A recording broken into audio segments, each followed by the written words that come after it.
தங்களுக்கு தேவை இருந்த பொழுதும் அல்லாஹ்வுடைய பாதையில் செலவு செய்தவர்கள். என்ன அர்த்தம் இந்த வசனத்திற்கு?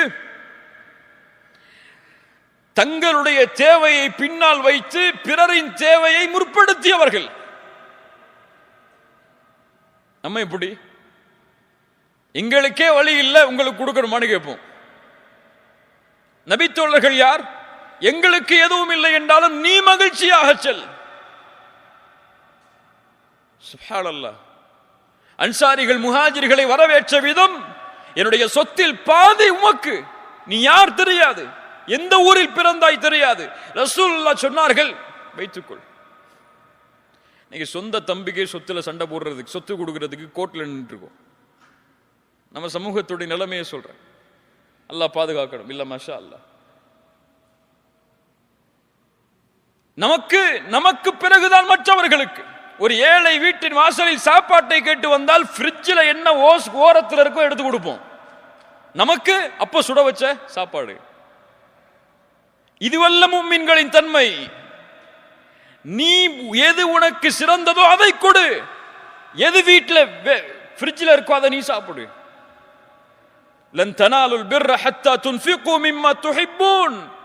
நீங்கள் விரும்பியதை அல்லாஹ்வுடைய பாதையில் செலவு செய்யாத வரை நன்மையை அடைய முடியாது.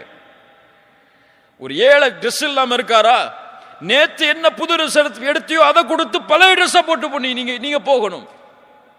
தான் தீன் சொல்லக்கூடிய வழிமுறை. அல்லாஹு அக்பர். அல்லாஹ் ரப்புல் ஆலமீன் அந்த நபித்தோழருக்காக அந்த குர்ஆனுடைய வசனத்தை இறக்கினான். அல்லாஹ் குர்ஆனிலே கூறுகிறான், மன் தல்லதி யுக்ரிதுல்லாஹ கர்தன் ஹஸனா. யார் அல்லாஹ்விற்கு அழகிய கடன் கொடுப்பது. அல்லாஹ்வுக்கு என்ன கடன் இருக்கு? அல்லாஹ் எதை சொல்றான்? எனக்கு கடன் என்றால் என் அடியார்களுக்கு யார் செலவு செய்வது? அபூ தஹ்தா ரலியல்லாஹு அன்ஹு அவர்கள் வருகிறார்கள், யா ரசூலல்லாஹ், அல்லாஹ் எங்களிடமிருந்து கடனை எதிர்பார்க்கிறானா? அல்லாஹ்வுடைய தூதர் சொன்னார்கள், ஆம். அப்படியே அல்லாஹ்வுடைய தூதரே, இதோ எனக்கு ஒரு தோட்டம் இருக்கிறது. அந்த தோட்டம் 600 பேரித்த மரங்களை உள்ளடக்கி இருக்கிறது. அதை அல்லாஹ்வுடைய பாதையில் கடனாக கொடுக்கிறேன். அங்க இல்ல சிறப்பு. அதைவிட சிறப்பு என்ன தெரியுமா? அந்த 600 பேரித்த மரங்கள் இருக்கக்கூடிய அந்த தோட்டத்தில் தான் அபூ தஹ்தாவுடைய வீடு இருக்கு. 600 பேரித்த மரங்கள் உள்ள அந்த தோட்டம் அல்லாஹ்வுடைய பாதையில் கொடுக்கப்பட்டால் எதுவும் கொடுக்கப்பட்டது, வீடும்.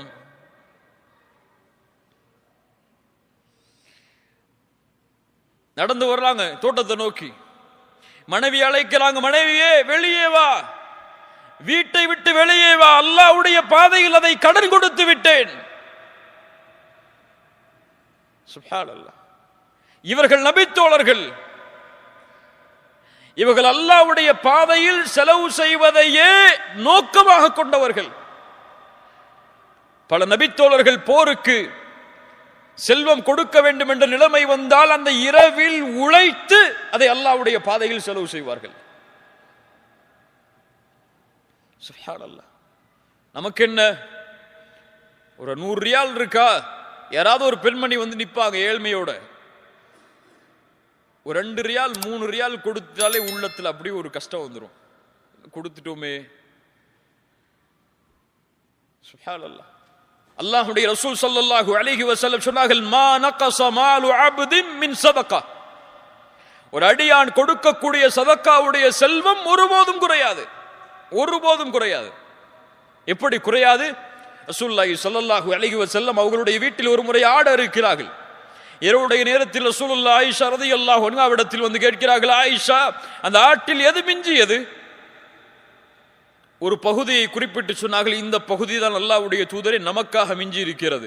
ரசூலுல்லாஹி ஸல்லல்லாஹு அலைஹி வஸல்லம் சொன்னார்கள், ஆயிஷா, இது அல்ல எமக்கு மிஞ்சியது, எதை நாம் கொடுத்தோமோ அதுதான் மிஞ்சியது.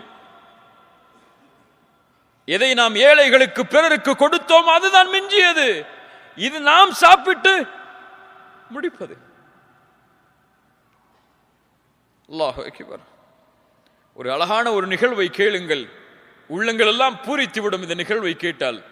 ஒரு ஏழ்மையான நிலையில் ஒரு தாய் வருகிறாள் 2 குழந்தைகளோடு ஆயிஷா ரலியல்லாஹு அன்ஹாவிடத்தில். ரசூலுல்லாஹ்வுடைய வீட்டிற்கு உணவு கேட்டு ஆயிஷா ரலியல்லாஹு அன்ஹா அவர்களுடைய நிலைமையை பார்த்தவுடன் அவங்களுடைய வீட்டில் என்ன சாப்பாடு இருக்கும்? ரசூலுல்லாஹ்வுடைய வீட்டில் என்ன சாப்பாடு? நம்ம இஃப்தார்ல வைக்கிற உணவு மாதிரியா? சஹர்ல வைக்கக்கூடிய வகை வகையான உணவுகள் மாதிரியா? ரமதான் பசியோடு காலை இஃப்தாரில் இருந்து சஹர் வரை இருப்பதற்கு, சஹரில் இருந்து இஃப்தார் வரை. ஆனா நமக்கு சஹர்ல சாப்பிடுற சாப்பாடு அடுத்த இஃப்தார் வரைக்கும் கூட போதுமானது. அல்லாஹ் அக்பர். இஃப்தாருக்கு பிறகு 3 சாப்பாடு அவருக்கு. இஃப்தாருக்கு மக்ரிபு பிறகு அப்புறம் கியாமுல் லைலுக்கு பிறகு. இல்ல மாஷா அல்லாஹ். ஸல்லல்லாஹு அலைஹி வஸல்லம் உடைய வீட்டில் ஆயிஷா ரலியல்லாஹு அன்ஹா அந்த ஏழையான அந்த பெண்மணிக்கும் அந்த 2 குழந்தைகளுக்கும் 3 பேரித்தம்பழம் கொடுக்குறாங்க. அதான் அவங்க வீட்டில் இருந்தது. அந்த பெண்மணி பசியோடு இருந்த தங்களுடைய 2 பிள்ளைகளுக்கு, ஒரு பிள்ளைக்கு 1 பேரித்தம்பழம், இன்னொரு பிள்ளைக்கு 1 பேரித்தம்பழம், இன்னொன்னு தனக்கு. நியாயமான பங்கீடு, நியாயமான பங்கீடு தானே. அந்த தாய் சாப்பிடல அந்த 1 பேரித்தம்பழத்தை. அந்த 2 குழந்தைகளும் சாப்பிட வரைக்கும் கொஞ்சம் காத்திருக்கிறாங்க. ஆயிஷா ரலியல்லாஹு பார்க்கறாங்க அதை. அந்த 2 குழந்தைகளும் பேரித்தம்பழத்தை சாப்பிட்டு முடிச்சிருச்சு. தாய்க்கு ரொம்ப சந்தோஷம். அதுக்கு பிறகு அந்த பேரித்தம்பழத்தை சாப்பிடலான்னு வாய்க்கு கொண்டு போறாங்க. அந்த 2 குழந்தைகளும் கேட்குது, எனக்கு கொடுங்கன்னு சொல்லி. சுப்ஹானல்லாஹ்.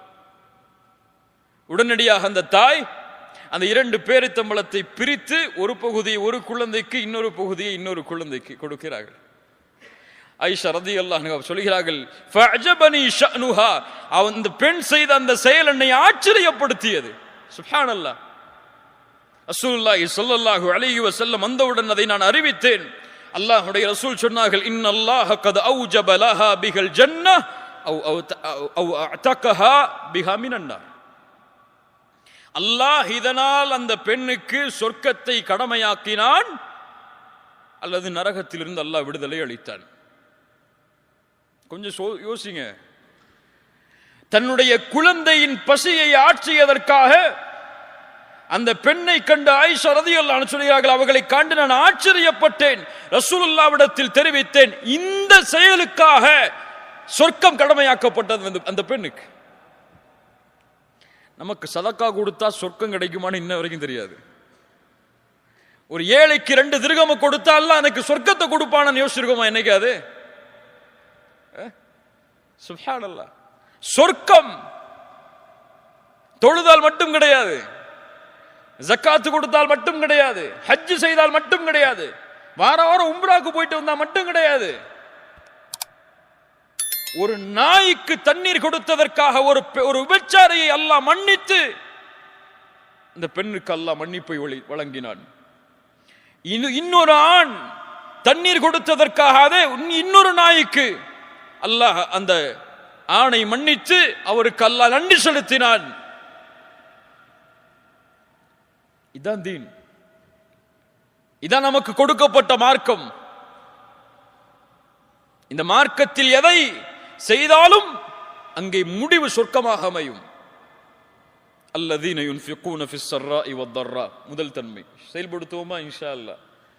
இப்ப வீட்டில் யாராவது ஏழை வந்து நின்றால் எது சுட வச்ச சாப்பாடோ, எது அன்னைக்கு சமைச்ச சாப்பாடோ அதை கொடுத்துட்டு, எது பழைய சாப்பாடோ அதை நம்ம சாப்பிடணும்.